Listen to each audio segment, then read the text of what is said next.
कबूला इन्होंने खुद कबूला है कि हम लड़की को लेके जाते हैं, 13 मिलते हैं, गाड़ी में घुमाते हैं, गाड़ी भी मिलती है, और देता कौन है? यही मदरसा छाप, जिनको ये खुजलीवाल कंपनी, ये केजरीवाल जिनको घर बैठे पैसा दे रहा है हर महीने, ये वही मुसलमान हिंदुस्तान के अंदर है जिन्होंने डर के मारे छोटे भाई का पजामा और बड़ा कुर्ता पहन के इस्लाम कबूल कर लिया अपनी जान बचाने के लिए। और हम जहाँ भगवान श्री कृष्ण जन्म लिया वहां पर ये ईदगाह का मतलब क्या बनता है? कहां से आए ये मुगल? भगवान श्री कृष्ण का जो जन्म हुआ था वो उसी जो ईदगाह है, जो चबूतरा बना हुआ है, जिस चबूतरे पे ये लोग नमाज पढ़ते हैं, उसी ईदगाह के नीचे 14वीं कोठरी है जहाँ भगवान श्री कृष्ण का जन्म हुआ था। मैडम, ये इतिहास गवाह है 1600 ईस्वी के अंदर ये मुगल हमारे भारत देश में आए थे और इनका कोई अस्तित्व भारत देश में नहीं था। इन्होंने सारे मंदिरों को तोड़ के, सारे हमारे धार्मिक स्थलों को तोड़ के, हमारे गुरुकुलों को तोड़ के, हिंदुस्तान में मुसलमानों का अस्तित्व क्या था? मतलब ताजमहल जो बताते हो, ये ताजमहल है, भगवान शिव का यहाँ पे वास है। आप देखना बहुत जल्द इतिहास के इसका खंगाला जा रहा है। जो कुतुब मीनार की बात करते हैं दिल्ली में, आप करें मैडम, कुतुब मीनार के खंभों के अंदर मुझे ये बताइए भगवान श्री गणेश की मूर्ति क्या मतलब है?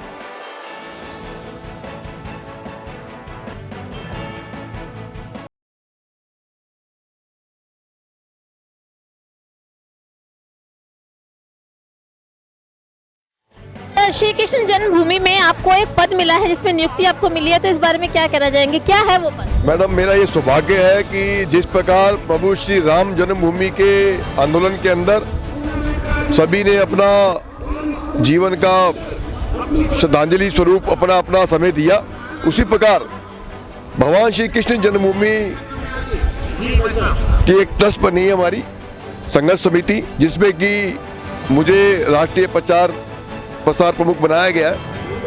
और मैं बहुत सौभाग्यशाली मानता हूँ अपने आप को कि मुझे इस धर्म कार्य के लिए चुना गया।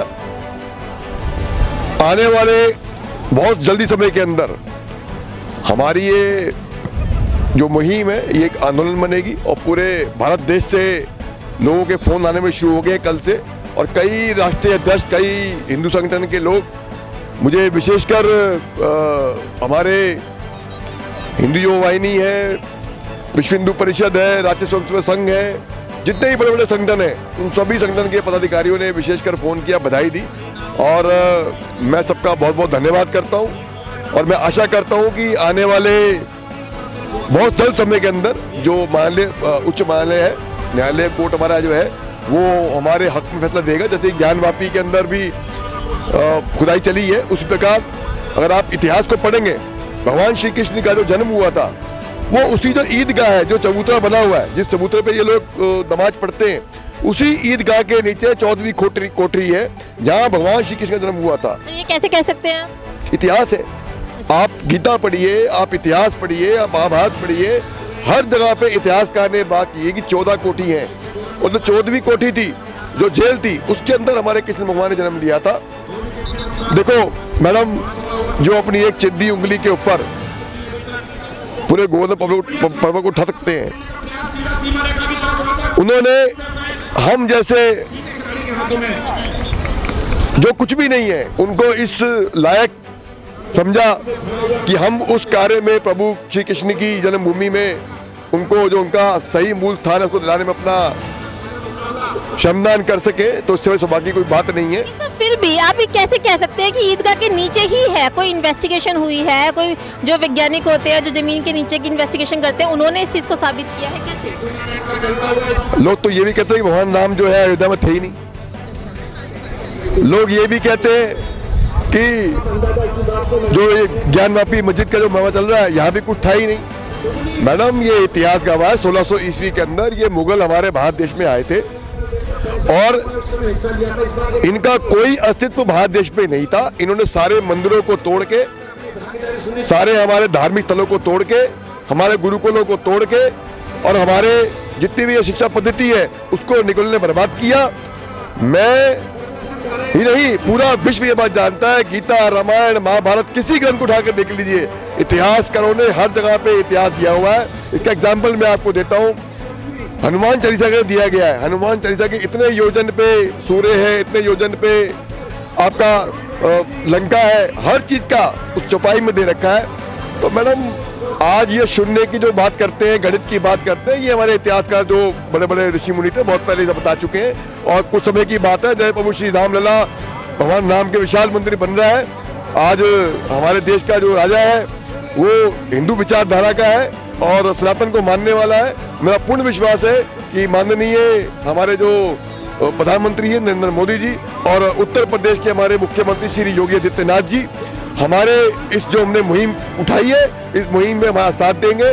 और आज मैं अभी तुरंत वृंदावन निकल रहा हूँ, कल हमारी समिति का गठन है, उसके बाद में हम लोग बिजनौर निकल रहे हैं, बिजनौर के बाद हम हरिद्वार जा रहे हैं। वहाँ एक बहुत बड़ी शख्सियत है, हिंदुत्ववादी नेता है, अभी मैं नाम डिस्क्लोज नहीं करूंगा। परसों आपके सामने वो ऐसी नेता आपके सामने आ जाएंगी जो हिंदुत्व की ऐसी शेरनी है, उनके आंतरिक तत्वों के जो है पेंटिंग के लिए हो जाती है। एक सवाल और मैं आपसे पूछना चाहूंगी, आपने अभी कहा कि पहले मुगले हमारे यहाँ पर आए थे, उससे पहले उनका कोई अस्तित्व नहीं था, तो आपका मतलब ये है कि जितनी भी मस्जिद है, जितने भी ईदगाह है, सबको तोड़ा जाए, सबके नीचे कुछ ना कुछ मिलेगा? मैं ये नहीं कह रहा हूँ कि सबको तोड़ा जाए, इतिहास गवाह है। मुझे ये बताइए कि श्री कृष्ण नगरी के अंदर जहाँ भगवान श्री कृष्ण जन्म लिया, वहां पर ये ईदगाह का मतलब क्या बनता है? कहां से आए ये मुगल? इतिहास पढ़िए मैडम, मेरी बातों पे ना, किसी की बातों पे ना जाएं। इतिहास को पढ़े, इतिहास को जाने और इतिहास को माने। ये उच्च न्यायालय जो सुप्रीम कोर्ट है, ये कानून व्यवस्था है और हमें अपने कानून व्यवस्था पूर्ण विश्वास है। हमें मोदी सरकार पर विश्वास है, योगी सरकार पर विश्वास है और सबसे ज्यादा प्रभु श्री कृष्ण पर विश्वास है, जो अपने जन्मभूमि पे अपना स्थान बनवाएंगे और परचम पूरे विश्व के अंदर अपना लहरवाएंगे। एक विशेष समुदाय का तो यहाँ तक भी कहना है कि जो ताजमहल है या लाल किला है या कुतुब मीनार है, वो सब मुगलों की देन है। आप सीधा बोलो, आप कैसे दावा ठोक सकते? सीधा बोलो मुसलमान। सर मुसलमानों का कहना है, मुसलमानों का कहना है। मुझे बताओ उनका अस्तित्व क्या है भारत के अंदर? हिंदुस्तान में मुसलमानों का अस्तित्व क्या था? मतलब ताजमहल जो बताते हो, ये ताजमहल है, भगवान शिव का यहाँ पे वास है। आप देखना बहुत जल्द इतिहास के इसका खंगाला जा रहा है। जो कुतुब मीनार की बात करते हैं, दिल्ली में आप करें मैडम, कुतुब मीनार के खंभों के अंदर मुझे ये बताइए भगवान श्री गणेश की मूर्ति क्या मतलब है? उस स्तंभ के अंदर महालक्ष्मी की मूर्ति क्या मतलब है? अभी कुछ दिन पुरानी बात है, अखबार के अंदर, मीडिया के अंदर पूरा अभी इंटरव्यू आया था और वो जो हमारे जो धार्मिक चिन्ह मिले उनकी फोटोग्राफ और वीडियोग्राफी कराई गई थी। मैडम कण कण में धरती के हर एक क्षण क्षण के अंदर हमारे जो परम पिता परमेश्वर ईश्वर स्वरूपी प्रभु श्री राम श्री कृष्ण, जो मर्जी नाम ले लीजिए, सिर्फ सनातन धर्म हमारे हिंदुस्तान के अंदर था। ये मुगलों का मुसलमानों कोई मतलब नहीं था। ये डरे सहमे हिंदू जिन्होंने अपनी जान बचानी थी, ये वही मुसलमान हिंदुस्तान के अंदर है जिन्होंने डर के मारे छोटे भाई का पजामा और बड़ा कुर्ता पहन के इस्लाम कबूल कर लिया अपनी जान बचाने के लिए। और हमारी माताओं बहनों को इन मुगलों ने सरेआम बीच चौराहे के ऊपर 2 दिनार बेचा। 2 दिनार में 1.25 साल उनके साथ में घृण्य अपराध करने के बाद, उनका बलात्कार करने के बाद 2 दिनार के अंदर उसको बेचा है। आज भी वहां पर जाकर देखिए, एक चौराहा है जहाँ लिखा 2 दिनार की, यहाँ पे हिंदुस्तान की औरत मिलती है। 1.25 साल उनके साथ में गलत काम किया गया।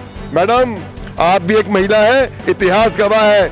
जब जब धर्म की हानि हुई है, जब जब धर्म के ऊपर बात उठी है, अधर्मियों का नाश हुआ है, प्रभु श्री कृष्ण, प्रभु श्री राम, हमारे देश के जो राष्ट्रीय स्वयंसेवक संघ की हमारी पूरी टीम लगी हुई है, सभी हिंदू संगठन लगे हुए हैं। अब हिंदू जाग चुका है इन मुगलों की और इनकी जो गलत नीतियां हैं, जो कब्जे करे, हमारे मंदिर तोड़े, हमारे जो गुरुकुल तोड़े, दोबारा पुनः से गुरुकुल स्थापित होने शुरू हुए हैं। योगी जी ने अभी एक आह्वान भी किया है। पहले के समय के अंदर हमारे जो गुरुकुल होते थे, सुबह 4 बजे बच्चों को उठाया जाता था, उनको पढ़ाया जाता था, उन्हें शस्त्र के साथ साथ में शास्त्र ज्ञान दिया जाता था, उन्हें तपस्या सिखाई जाती थी। 18 साल की उम्र तक उनसे जो है व्रत करवाया जाता था। मैडम इसी प्रकार पुनः अब हिंदू जाग चुका है, पुनः हिंदुत्व की स्थापना होगी। हमारा हिंदू जो है वो जागने के बाद में अब वो शस्त्र के साथ साथ में शास्त्र ज्ञान भी ले चुका है। बहुत समय जल्दी आने वाला है। अगर ये मुसलमान नहीं माने, इन लोगों ने ऐसे ही हमारे हिंदुओं पे गलत तरीके से कब्जे नहीं छोड़े तो देख लेना इनका नामो निशान हिंदुस्तान से मिट जाएगा। प्रभु श्री राम पले लेके आएंगे और इनको जड़ से मिटाएंगे। तो सर आप क्या चाहते हैं, अगर हिंदुस्तान में हिंदू रहे तो मुसलमान कहाँ जाएं?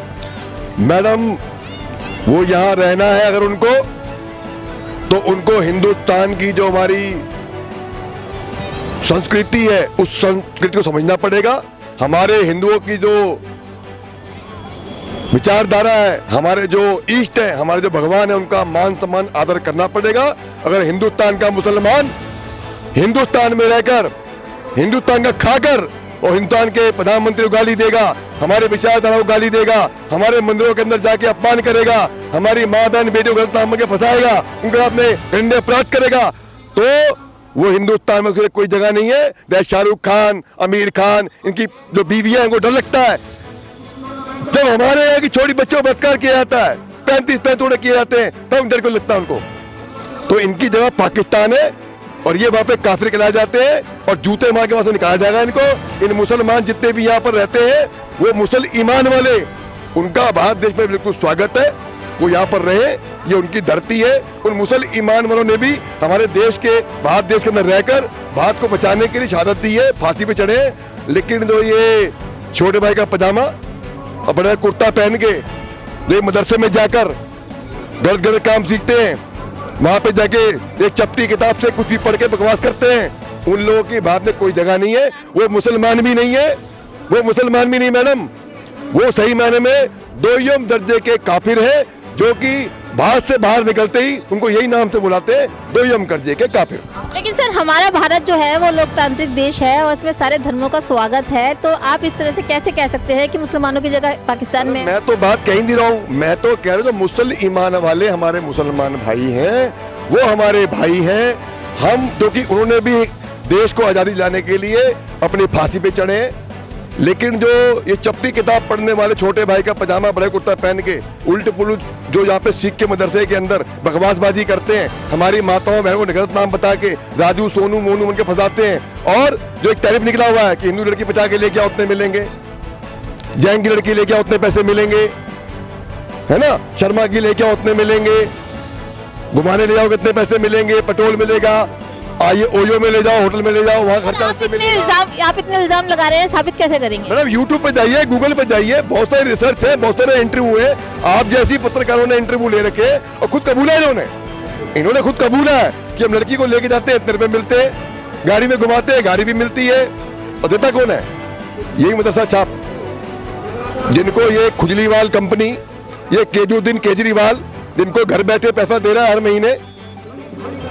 मैं राजनीति करना चाहता नहीं हूँ क्योंकि ये हिंदुत्व का मुद्दा है और मैं किसी राजनीति प्रेरित नहीं हूँ। मैं सिंपल सी बात जानता हूँ मैडम, ना हिंदू बुरा, ना सिख ईसाई, ना मुसलमान बुरा, जिसकी इंसानियत खत्म वो हैवान बुरा, और हैवान की कोई जात नहीं होती। और जो असली मुसल ईमान है वो हमारे भाई है, मेरे बहुत सारे मित्र हैं जो 5 टाइम की नमाज पढ़ते हैं, अपनी माँ को अपनी माँ मानते हैं, अपनी बहन को अपनी बहन मानते हैं, अपनी माँ बहन के जैसे दूसरे की माँ बहन को अपनी माँ बहन मानते हैं। लेकिन कुछ ऐसे भी हैं जो अपनी बहन को बहन नहीं मानते, तो उनकी क्या जगह होनी चाहिए आप बताइए।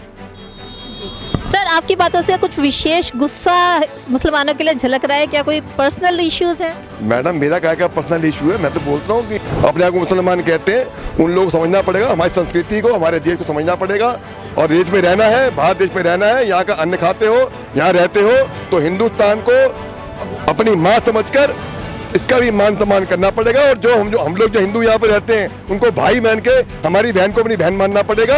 ये सोनू मोनू टोनू बन के उसे फंसा कर कत्लेआम करके डब्बों में पैक नहीं करना पड़ेगा।